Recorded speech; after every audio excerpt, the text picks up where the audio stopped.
अस्सलाम वालेकुम दोस्तों, welcome to my channel my simple cuisine. उम्मीद है आप लोग खैरियत से होंगे। मैं हूँ बीना सफदर और मैं लाती हूँ आपके लिए इजी डिलीशियस रेसिपीज़। तो आज मैं आपके लिए पंजाबी स्टाइल ट्रेडिशनल सरसों के साग की रेसिपी लेकर आई हूँ, जो बहुत ही मज़ेदार बनने वाला है। और सर्दियों में ताज़ा ताज़ा साग तो बहुत मज़े का लगता है, और जब आप इसे मेरी रेसिपी से ट्राई करेंगे तो बहुत ही मज़े का ये बनेगा। ज़रूर इस रेसिपी को आपने एंड तक देखना है ताकि स्टेप बाय स्टेप फॉलो कर सकें।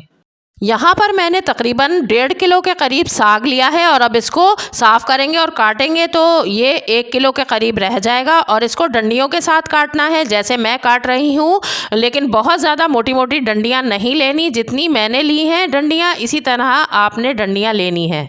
बीच बीच में जो ख़राब पत्ते हैं उनको अलग निकाल देंगे, और जो साफ़ पत्ते हैं उनको एक साथ मैंने कर लिया है यहाँ पर। और अब इसको हम बारीक बारीक कट कर लेंगे, जैसे मैं यहाँ पर कर रही हूँ। अगर आपके पास बड़ी छुरी है तो ज़्यादा अच्छा है। मेरे हाथ पे छोटी छुरी सेट है, इस वजह से मैं इससे ही कट कर रही हूँ।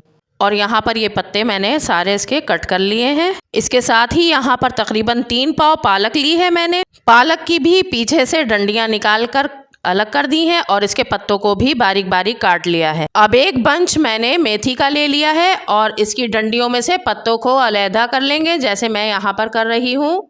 और यहाँ पर देखिए, इस तरह से हमने पत्ते अलग करके रख लिए हैं। अब पालक, मेथी और साग तीनों को मैंने एक बड़ी खुली पतीली में डाल दिया है। अब पतीली में बहुत सारा पानी भर लेना है, जो ऊपर तक आ जाए और सारे पत्ते इसमें डूब जाएं। और अब पत्तों को अच्छी तरह से हमने इस पानी में हिलाना है, और हिलाकर हमने इनको अच्छी तरह से दबाते हुए इनको हाथ में लेकर और दूसरे बर्तन में इनको रख लेना है।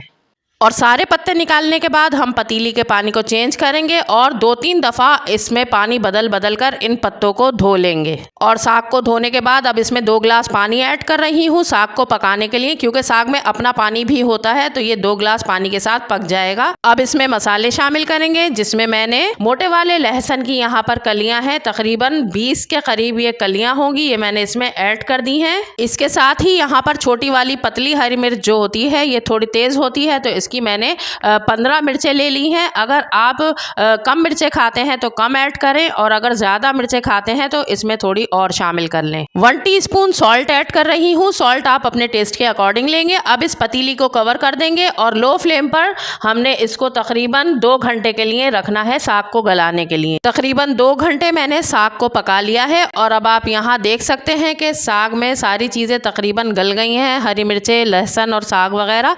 और थोड़ा सा पानी इसमें बाकी है, तो ये पानी इसमें रहने देंगे, क्योंकि अभी हमने साग को पीसना है, तो इसी पानी के साथ हम पीसेंगे। साग को मैंने थोड़ी देर ठंडा कर लिया है, क्योंकि हमें इसे ब्लेंडर जार में डालकर पीसना है। तो इसको मैं एक ब्लेंडर जार में डाल रही हूँ, और इसका पानी भी साथ साथ मैं इसमें डाल दूंगी। थोड़ा थोड़ा करके हम 2-3 बैचेस में इस साग को डिवाइड करके और पीस लेंगे। साग को मैंने पीस लिया है, लेकिन बहुत ज़्यादा बारीक इसको नहीं करना, थोड़ा थोड़ा सा इसमें चंक्स रहने चाहिए, हल्के हल्के से, जैसे यहाँ पे है। अब इसमें देखिए, मैंने इसको मिट्टी की हांडी में कर लिया है, क्योंकि मिट्टी की हांडी में साग का एक अलग ही टेस्ट आता है। अब यहाँ पर आप देख सकते हैं कि मैंने एक घोटा ले लिया है लकड़ी का, इससे मैं इसको चलाऊंगी। और साग में आप देखें बहुत ज़्यादा पानी है इस वक्त। मैं लकड़ी के चम्मच से इसको चलाती जाऊंगी और इसको घोटती जाऊंगी, ताकि नीचे ना लगे। इसका पानी हम इसी तरह से ड्राई कर लेंगे। तकरीबन 10 मिनट मैंने इसको मीडियम फ्लेम पर पकाया है, तो ये थोड़ा सा ड्राई हो गया है। अब इसमें मैंने तकरीबन 3/4 कप मकई का आटा ऐड कर दिया है,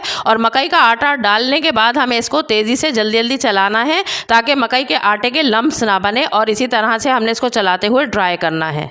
मकई का आटा डालने के बाद आप देखिए, यहाँ पर बहुत अच्छा सा थिक हो गया है, और बहुत अच्छा इसमें लेस बन गया है।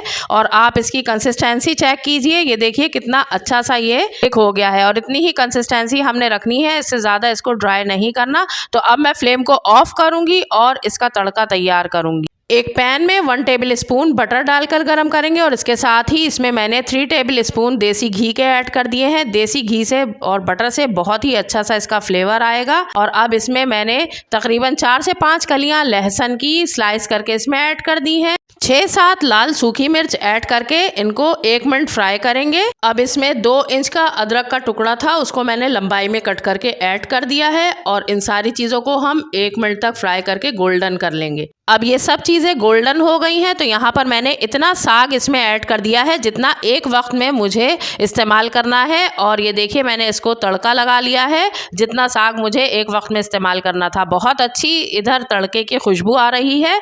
अब मैं फ्लेम को ऑफ कर दूंगी और इसको डिश आउट करूंगी।